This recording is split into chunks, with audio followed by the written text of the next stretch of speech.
Hello everyone, मैं कुमार अनिल आप सब लोगों की पुस्तक प्रारंभिक शिक्षा के नवीन प्रयास में आप लोगों को भारतीय संविधान के मौलिक अधिकारों की चर्चा करते हुए मैंने आपको समानता का अधिकार, स्वतंत्रता का अधिकार, शोषण के विरुद्ध अधिकार, धार्मिक स्वतंत्रता का अधिकार और सांस्कृतिक एवं शिक्षा संबंधित अधिकारों के संदर्भ में आप लोगों को पढ़ाया। आज इस अधिकारों की जो अंतिम कड़ी है, जिसको 6वें नंबर पर रखा गया है, संवैधानिक उपचारों का अधिकार, मैं इसे पढ़ाऊंगा। और इसको पढ़ाने से पहले मैं डॉक्टर भीमराव अंबेडकर जी के एक विचार को दे रहा हूं कि यह अनुच्छेद संविधान के हृदय और आत्मा है। मतलब यह जो संवैधानिक उपचारों का अधिकार है, इसको बाबा साहब ने संविधान के हृदय और आत्मा का गोतक बताया है और कहा है कि यह जो अधिकार है, यह संविधान की आत्मा की रक्षा करेगा। क्योंकि आपको पता है कि संविधान हम जितने भी आम जन हैं उनके अधिकारों की रक्षा करता है। तो इस तरह से इस अधिकारों में यह बताया है कि ये हमारे संविधान के प्रत्येक सामान्य नागरिक के अधिकारों की रक्षा करेगा।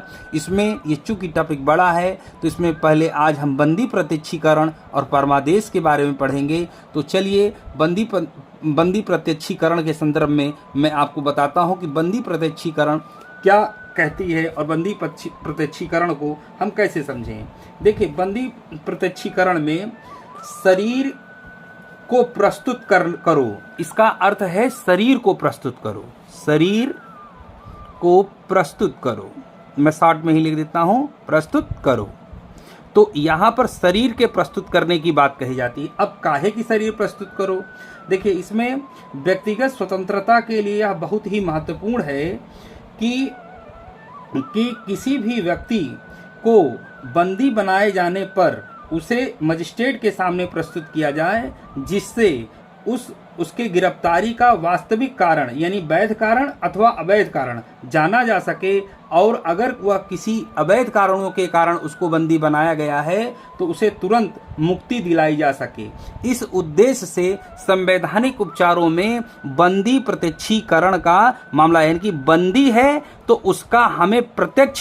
उसको हमारे सम्मुख प्रत्यक्ष लाइए और हम जाने कि आपने इसे बंदी क्यों बनाया है। कहीं ऐसा तो नहीं कि गैर कानूनी तरीके से आपने किसी व्यक्ति के स्वतंत्रता के अधिकार का हनन किया है। तो जब हमारे सामने आप लाएंगे बंदी को, तो हम ये बताएंगे कि ये वैध है अथवा अवैध है, क्योंकि आप उसके ऊपर जो चार्ज भी लगाए हैं उस चार्ज को आप जब बताएंगे तो इस तरह से आम नागरिकों को एक तरह से संविधान में संवैधानिक उपचार अधिकार के अंतर्गत बंदी प्रत्यक्षीकरण का अधिकार मिला हुआ है कि यदि किसी व्यक्ति की गिरफ्तारी होती है तो वाजिब कारण होना आवश्यक है, अन्यथा उसकी गिरफ्तारी इनवैलिड होगी, असंवैधानिक होगी। तो पहली बात आपने समझी, बंदी प्रत्यक्षीकरण के अंतर्गत क्या है? शरीर को प्रस्तुत करो, यानी कि जिसको गिरफ्तार किया है उसको हमारे समक्ष ले आओ। और ये कौन कहता है? ये संविधान कहता है। और किसके समक्ष लाओ? मजिस्ट्रेट के समक्ष लाओ।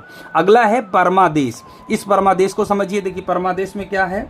परमादेश का है हम आज्ञा देते हैं। इसका है हम आज्ञा देते हैं। किसको आज्ञा देते हैं? अभी मैं बताता हूं। आज्ञा देते हैं तो संविधान में यह कहा गया परमादेश में कि हम आज्ञा देते हैं।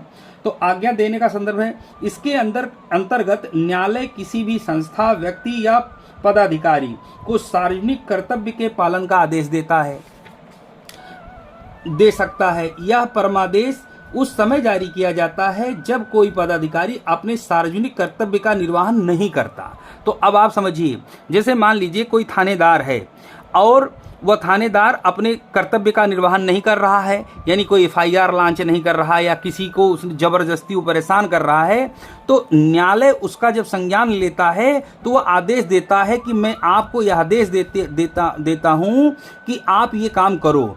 तो जो संस्था है, चाहे वह मान लीजिए संस्था के नाम पर पुलिस एक संस्थान है, उसके बाद मान लीजिए व्यक्ति थानेदार है अथवा कोई भी, तो ऐसे को जब न्यायालय को लगता है कि यह व्यक्ति सार्वजनिक व्यक्तित्व का कर्तव्य पूरा नहीं कर रहा है या नहीं कर पा रहा है, तो इसको आदेश की जरूरत है। तो ऐसे में न्यायालय आदेश देता है कि इसको तत्काल आपको करना ही होगा। आप इसको करके आइए, और नहीं तो आगे आप जानते हैं कि हमारे देश में न्यायालय सर्वोच्च है, वह किसी भी व्यक्ति अथवा संस्था के खिलाफ आदेश दे सकता है। तो ये दो बातें आप समझिएगा, बंदी प्रत्यक्षीकरण और परमादेश। अब कल मैं इसके आगे वाले बिंदुओं की चर्चा करूंगा। आज के इतना ही। Thank you so much.